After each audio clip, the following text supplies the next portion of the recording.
You were making six figures. We're doing a paralegal. Just about. Or pretty close. Pretty close, just about at the time. And like, was that life not satisfactory in the States? Where I lived in San Jose, that would just be average.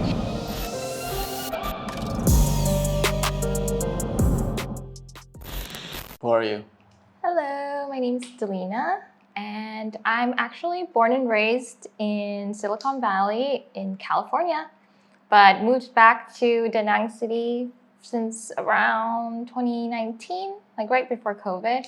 And I was like living here on and off, coming back and forth, but mostly staying here, working on music and just promoting techno in Da Nang. So tell me more about your Vietnamese-ness. So my mother is half white American and half Vietnamese.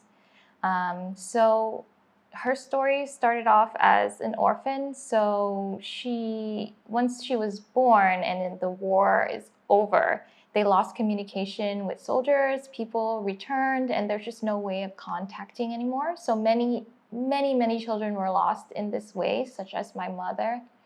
And eventually, Americans did I believe it's Eurasian Act, where they came back to Vietnam and rescued other children that were born of American soldiers and took them back to America so they could restart their life. During that time, most My Lai, or another way to say it, like mixed children, were discriminated against. They weren't allowed to go to school.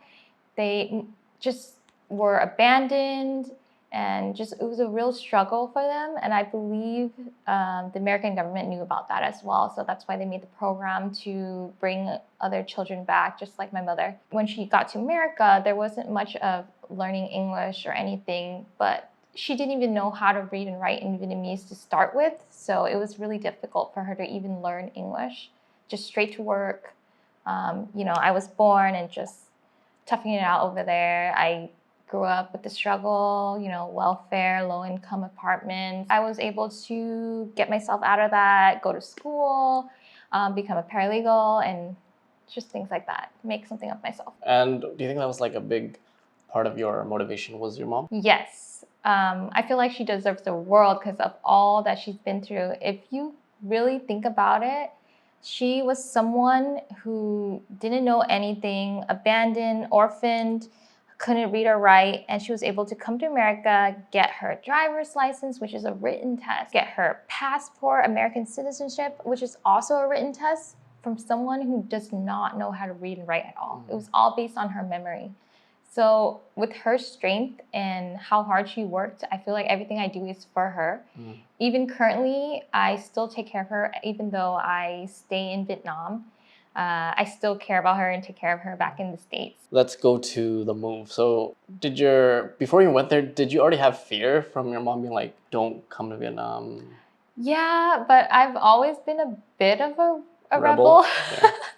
Like, I love my mom. I do anything for her. I take care of her as much as I can, but I also do what I want. So when I made the decision, I was just like, hey, Mom, this is happening. I'm still going to come back and visit. Like, you can come visit me and check it out. But we have a good relationship anyway because of her, her childhood, the way she grew up. She was always giving me openness and love. That's one different thing I had with her. I feel like she's different in that way because she was the way she grew up, like My Lai and things. So she's a little bit different than a normal Vietnamese parent. I was able to go to school, started off, community college. I don't know if they do like community college in Canada as well, the same thing.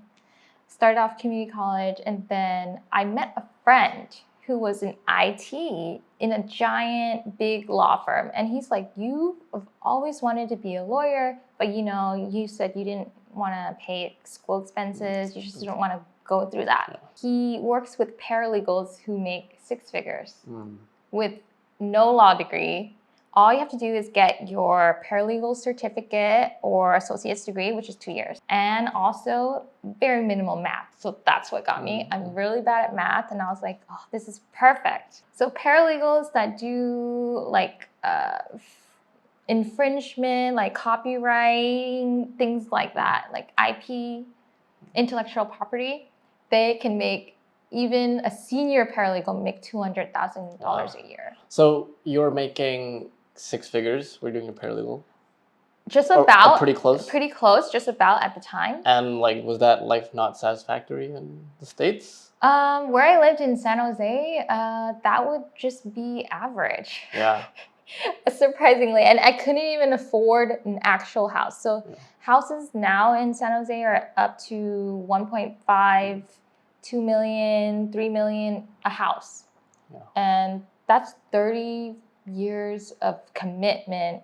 And who can guarantee that you are still alive in 30 years, Right? or even like able body to work? So like, what was the push to be like, okay, I'm gonna try this full time out in the motherland? Well, to be honest, the main person that inspired me would be my husband.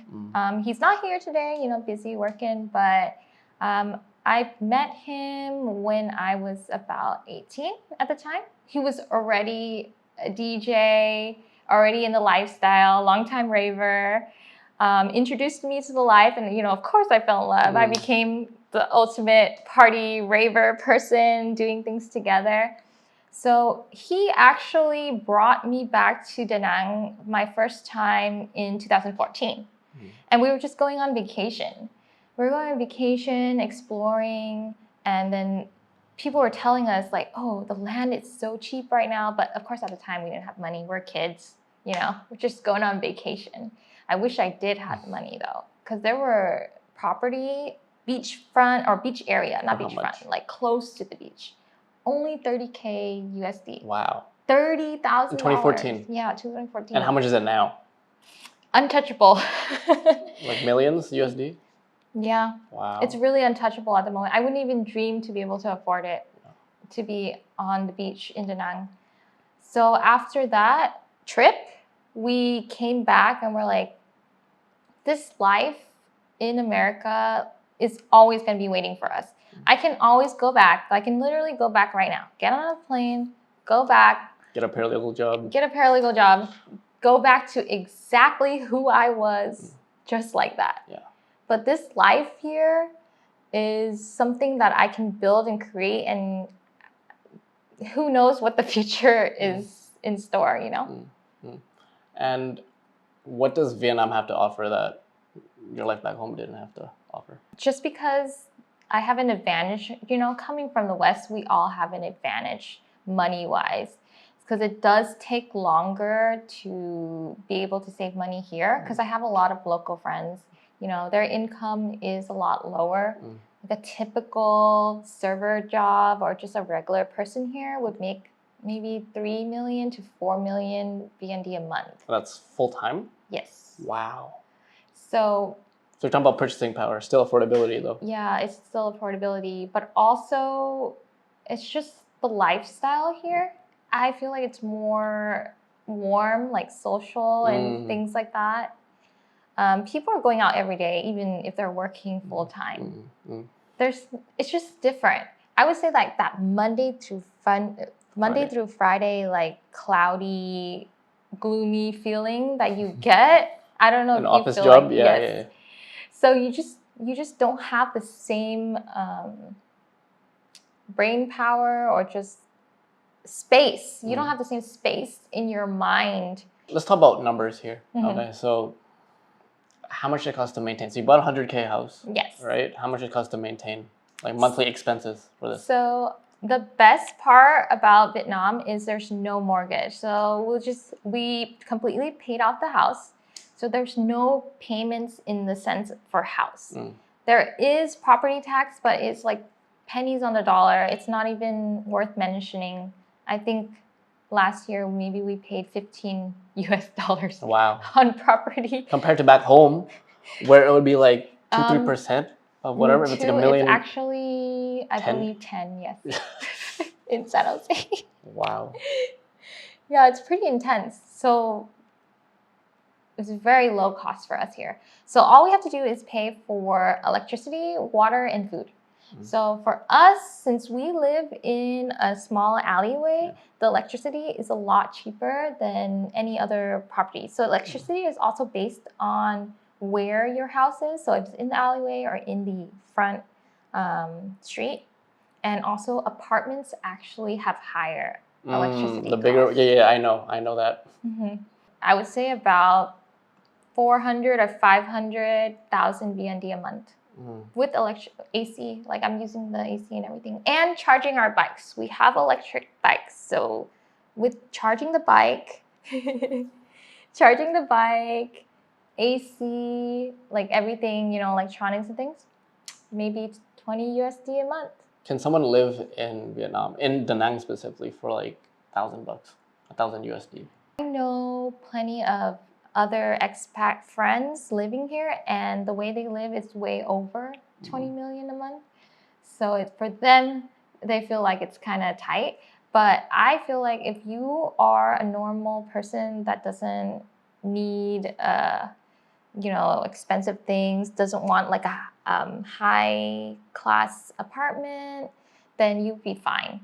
But that's where the cost is. So if you go over to Ang Thượng area, which is where all the expats live, which I'm currently staying. Yeah, where you're staying right now, the cost is much higher. An apartment cost is also much higher. So I had a friend who rented a studio, and this is a studio, no bedroom, half kitchen, like it's very tiny. It's about the size of my living room.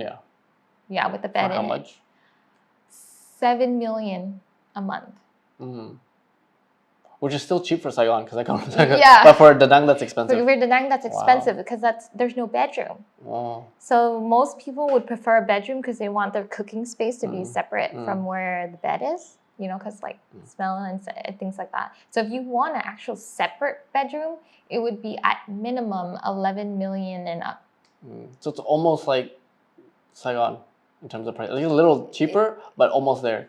Wow. If it depends on the area that you choose. So Da Nang is a little bit different in that it's so small. So you can easily choose an area outside of the highly populated or hot areas and still save money. So being in the motherland full time now, have you felt more connected to your Vietnamese-ness? Yeah, I do. I feel like my Vietnamese has gotten better. I have like a very elementary school vocabulary, so it was really difficult for me. I don't know if you find this way, but it's really difficult for me to talk to people on the same age level. So like saying bang, because I always say like or gong. Actually, I say gong more. That's the Viet thing. You come because your whole life you have no Vietnamese friends, or you don't talk Vietnamese to your Vietnamese friends back home. So you'll be like, you don't talk to your parents. And you're always like gone, and you outside, you're like gone. Gong. I'm like gong. Yeah, gong. And then they look at you like the heck. Yeah. The heck. Because there would be people that they would consider itself just like G level or un level, but I actually say like gong and go, and they're like, oh, so hurt, and I'm like, oh, I'm sorry. So like, have you like dived deep in the culture? Because a lot of people are like, I want to find myself in Vietnam. I want to quit and leave everything and like come here. What do you think about that? I'd say, well, it depends on where your home country is. Like, I can't really speak for other places, like where you're from, but as an American, I feel like it's always worth it. Because that life is always waiting for you. Just, take the jump. And what do you have to lose? Your mom kind of made you speak Vietnamese at home? Yeah, I'm actually really grateful, even though it's a little bit sad why she forced me to speak Vietnamese. It's because she didn't know anything else. Not being able to read or write in any language because she wasn't allowed to. The Vietnamese government didn't allow mixed race children to go to school during that time. Wow. So I'm really grateful that she forced me to have to speak Vietnamese at home. She's a bit of a tough mom as well, because if we try to speak English, she'd be like, she'll whoop you. she'll whoop us. Especially, I have an older brother. And then she would always make me speak to him properly. So I have to call him an. Anh Hai, because he's the oldest, you know, so Anh Hai. So when I was little, I used to call him like you and like, hey, I would get in Finger pointing. finger pointing. I would get in big trouble. Like she was really strict on that. But now that I'm older, I do appreciate it because now I learned that it's a really big part of our culture as a Vietnamese to be respectful to our elders. So I'm grateful for that. Being Vietnamese was not cool. You're kind of associated with like gangbanging, like the blonde bangs, and we come in 20s, right? That was like what it meant to be Vietnamese, you know? It's really funny because like I would get different stories from people here, like local people. They're like, oh, it must be like in America, like you deal with all these racism and things. And for me, it was actually kind of the opposite because in my neighborhood, Vietnamese people were the gangsters. They were the ones you were scared of. So it was a little bit reverse racism in the neighborhood where I grew up in. So I didn't have to, maybe I probably had a different experience than you. I don't know how you grew up, but for me, I lived in a very Vietnamese populated area. We were about 50% Vietnamese and 50% Mexican. And we all, you know, I feel like Mexicans and Vietnamese have a lot in common, just the way we grew up and then, you know, minority ways before, and then also the way parents take care of us as well, like rules and things. So for me, it was a little bit of a different experience. I think I got a bit of both. I got some of that like when I was like 14 years old, you kind of get like poached in like gang, hey, come with us, we'll protect you. And like back then, it was a lot of that where like this person from this high school, I would go and find you. You know, stuff like that, right? Yeah. Or like after school battle or fight. Yeah. Like I think that wraps up this little chat. Thank you for sharing. Thank you. Can we hear a set, like a little snippet? Can we invite you to come back Saturday? Maybe should I come through and then I can record you? Okay, maybe. Because I'll be on stage too. It'll be easier. Okay. Our community is called Da Nang Underground, and the reasoning for the name of Da Nang Underground is we know that Da Nang people are very proud of who they are. So we put the name Da Nang in our title, I think people will be proud and gonna follow and be more inspired to join. Cool. Okay. I might see you there. All right. See you on Saturday. Thank you. Bye. All by herself. Born and raised in Da Nang, actually Guangnam. Yeah. Which she's local. She's local. She invested almost $2,000 on this coffee machine, and then in total with the cart, 90 million.